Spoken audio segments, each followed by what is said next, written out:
What's up, y'all? So today I am doing a Q&A video of pretty much just like the top questions that I get asked all the time when it comes to traveling experiences and like things related to travel.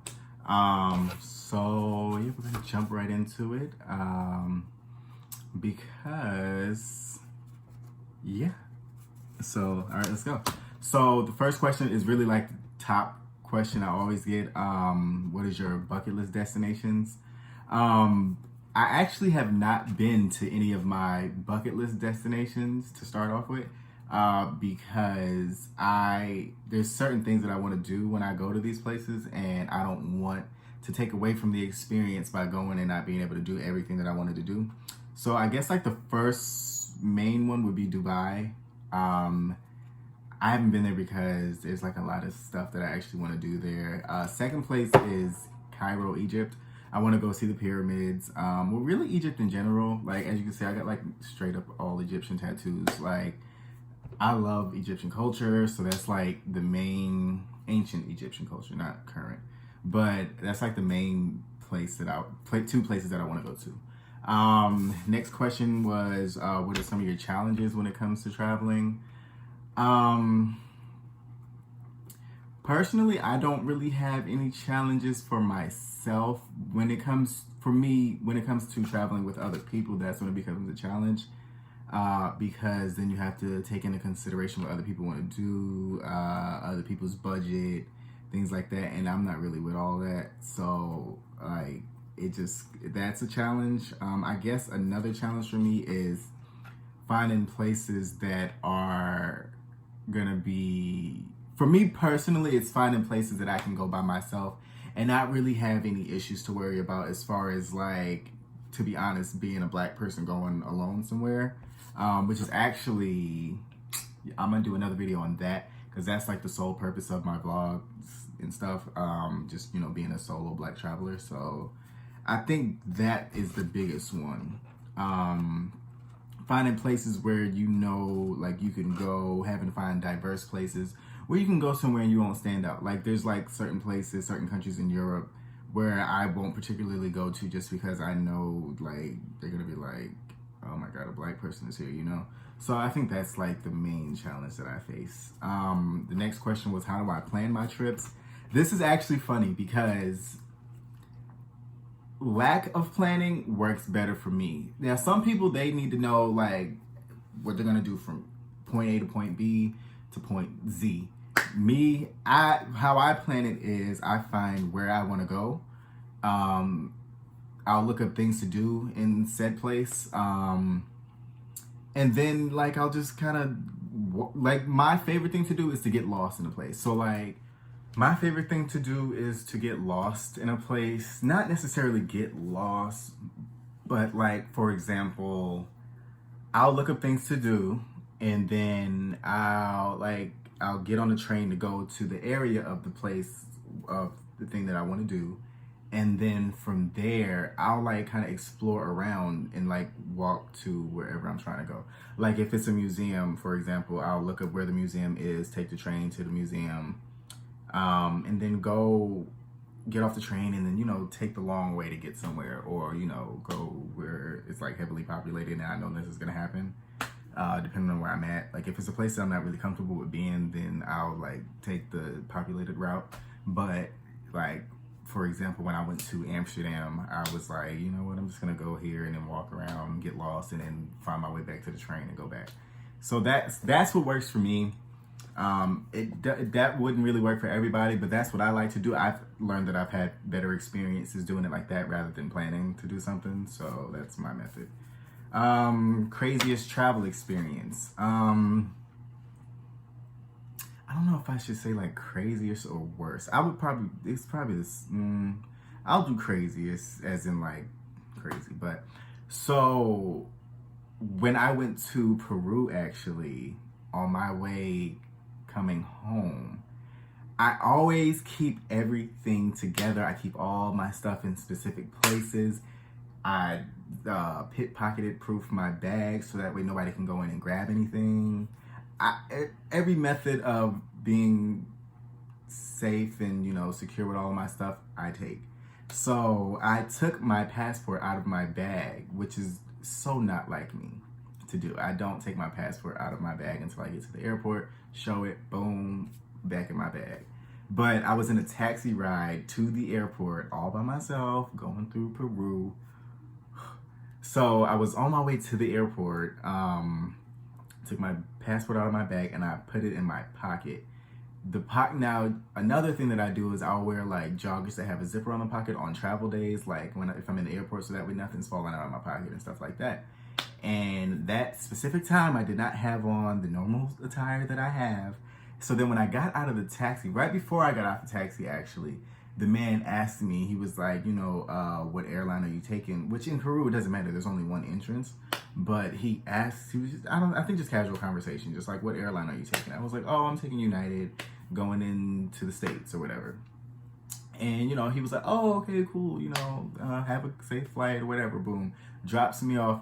I get to the airport door after getting out of the taxi, and I reach in my pocket where I thought I'd literally just put my passport to grab it. In Peru, they don't even let you inside of the airport without a passport, like, at all. Unless you're like a Peruvian citizen and you're going to another place in Peru. But in Peru, they do not let you in that airport without a passport. So I'm like reaching, I'm like, what the fuck? Like, where is my passport? So then I go through my bag. I'm like, okay, it's not in my bag either. But like, I literally knew that I just took it out of my bag and put it in my pocket. So I'm like, no fucking way. Like, it's here somewhere. I checked all my pockets. I damn near emptied out my entire bag in front of the airport. Had to pack all my stuff. And your bags be like stuffed. So I had to put all that stuff back. And I'm like freaking out. I'm like, yo, where the fuck is my passport? Like, how the fuck am I about to get home? So I call my mom. I'm like, yo, like, I don't lost my passport or whatever. She's like, oh my God. She starts freaking out. And then she calls my aunt and they start freaking out. Everybody's freaking out. And so then I asked the lady, I was like, look, I ain't got my passport. I ain't even gonna lie to you. But if you let me go to the United desk and talk to them, see what I need to do, we can go from there. I already knew they were probably gonna tell me, like, go to the embassy. You're gonna have to wait until you get another passport, like, which was fine. Mentally, I had already prepared myself. I was like, it's fine. I can stay another 2 days in Peru. It's not that bad here, like, whatever. So I go to the United desk, and then the man who drove me in the taxi, mind you, it's not an Uber. It's like a literal haul taxi. Like, hello, can you stop for me? He stops. So he's like waiting for me at the United desk. He runs up to me. He's like, you left your passport. And I'm like, ah. I almost cried that day. I done hugged the man. I gave him like all the cash that I had in my pocket, which I didn't realize it was so stupid. I had my US cash in one pocket and then my Peruvian soles in one pocket. And I gave him the pocket of the American money, which is like $100 and maybe $200 cash. And then I had to go through customs to pay to leave. And then you got to pay in your currency. So the lady's like, oh, it costs, like, I think it was like $30 to, go through customs as a U.S. citizen. And I reach in my pocket, I'm like, fuck, I don't give this man all of my U.S. cash. So then I had to, like, go to the ATM, get out cash to pay to go. And I almost missed my flight doing all of this. Like, I literally almost missed my flight. Even though I was there on time, it was just, like, it was just too much going on at once. So I literally almost missed my flight. That's the craziest experience I've had.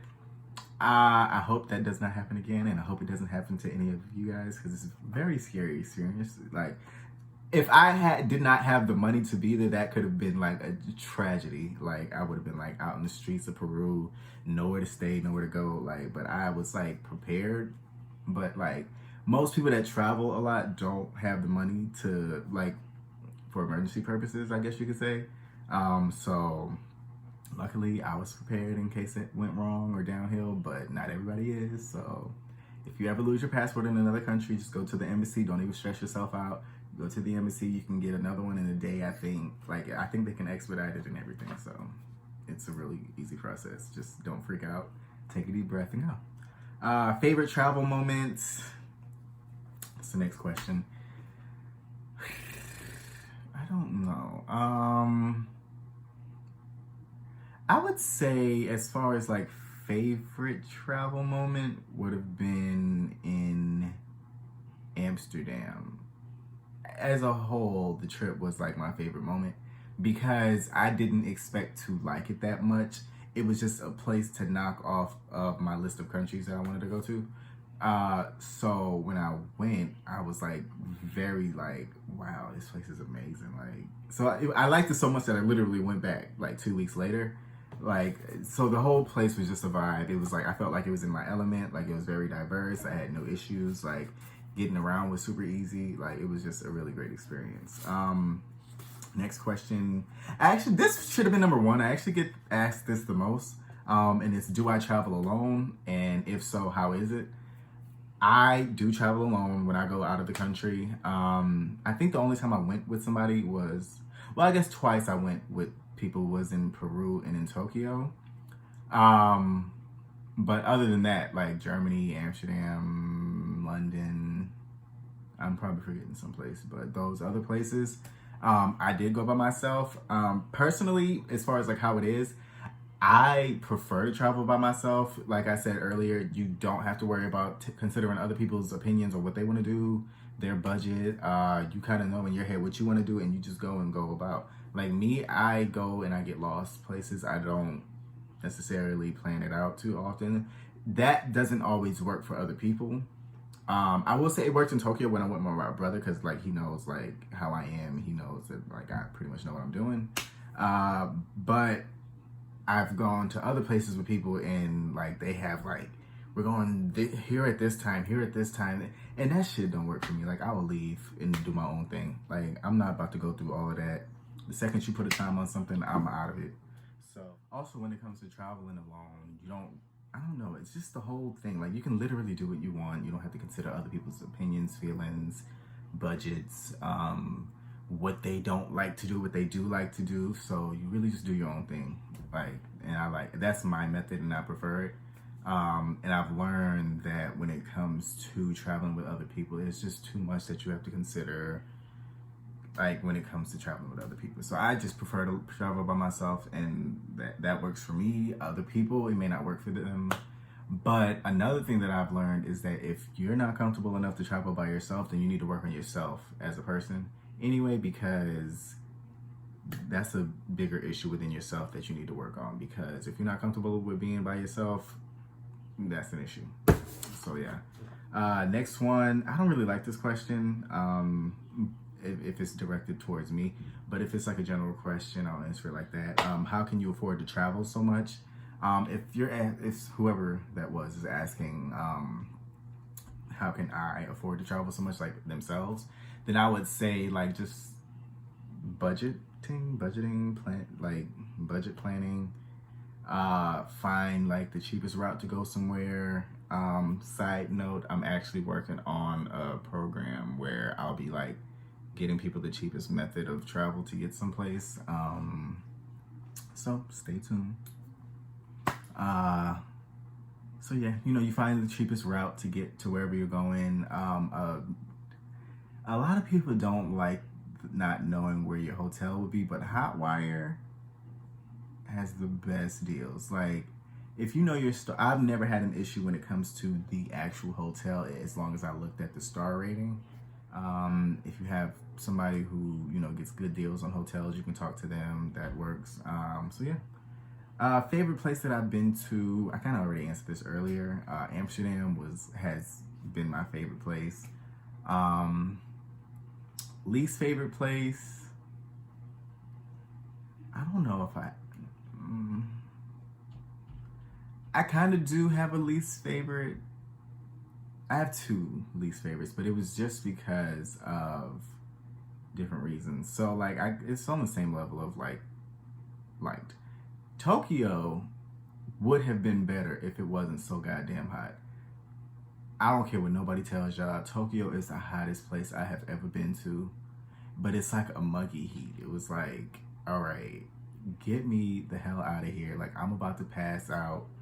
Everywhere I went was hot. Like even inside, their AC works differently. I don't know. The whole time I was just like, get me out of here. Like I literally stayed overnight and flew back to the States the next day. I didn't care how long the flight was. I can't be hot. Once I get hot, You better cool me off or I'm leaving. I cannot do the heat. I've never been good with the heat. I love the cold. Just don't put me in no damn heat because I'm leaving. On the other hand, had I been like better prepared as far as like clothing and stuff for Tokyo, I would have loved it. And I probably would have stayed longer. It would have been a great trip. Next least favorite place is on the same level as Tokyo just because of like what happened when I went. Germany was like a disaster the entire trip. Like everything that could have went wrong when I went to Germany. And it all started on the way there. I got sick on the plane going there because my dumb ass decided I was gonna eat fish on a plane. Like, I'm sitting first class, sipping champagne and whatnot, which I don't even drink. So that was the main problem. So then to eat that fish, it just took me out of commission the whole time. The trains in Germany, I have to use Apple Maps. I've never been good with using Google Maps when it comes to using trains. That shit is a setup for me. I will end up going to a whole another city and be like, how did I end up here? Like, it's just a mess. Apple Maps, well, the part of Germany that I went to, Munich, you are not using Apple Maps. You got to use Google Maps, and it's not helpful. Like, everybody that I saw traveling was having an issue. Like, it was just a mess. I didn't know where the fuck I was. I had to kind of just get around and guess. The train system is so weird. Like, they don't speak English in the trains where I was. It's like everything that could have went wrong literally went wrong. Like, the language barrier was a mess. I don't know German at all. So I didn't know where I was, what I was doing. I literally got lost in Germany. Like, I went on the train and it was supposed to be going one direction. It ended up going the other direction. And then it was like 7 in the morning and it's pitch black outside for whatever reason. I guess because of the altitude or whatever. Not altitude, but like, latitude. And it was just a mess. It was so dark. I'm like in the middle of nowhere, waiting on the train to go back the opposite direction. I had to sit there for 30 minutes. Like, my phone was about to die. And I'm like, how the fuck am I going to get to the airport? To be honest, this is the worst. This beats Tokyo by a long shot. What else went wrong on that trip? Like, when I get to the hotel, she's like, oh, you actually booked it for the wrong night. You booked it for last night. And I'm like, I did book it for last night. And I literally said that on the phone when I ordered the room. Like, book it for the night that I was leaving. Because I think I was flying from Chicago to Germany, if I remember correctly. And when I was there, like I was just so discombobulated. So I told her, like, on the phone, I was like, yeah, I need it for this night, and I'm staying one night, going to another country or whatever. And then, got there, she's like, yeah, it was for last night. That's why we charged your card. That's why, we charge you as a no-show. And I'm like, well, I'm not about to pay for another room. Like, so what are we gonna do? So the lady, I had to sit there for an hour while she explained to the manager how it was her fault that, it was booked incorrectly. She was really lying for me. She was looking out for me, but she told him, like, I booked it incorrectly. It was supposed to be for tonight, not last night. We charged him as a no-show. Like, let's just let him get his room. So, and I was wondering why it cost so much when I paid for the room. I was like, what the fuck? But I wasn't tripping. So she gave me a room for the night and was like, here you go. And then I was so sick, I literally didn't leave out the room when I got to the hotel. Like, I did not leave the entire time until it was time for me to go to the airport. And that's when I got lost. And I'm like, what the fuck? Like, I just want to get out of here. I want to go home. I don't feel good. But yeah, so that was a mess. Yeah, that was my worst travel experience. But yeah, so those are like the top questions that I've been getting asked lately. I get asked other questions that I'm not going to address right now, but in another video I'll address them. So yeah.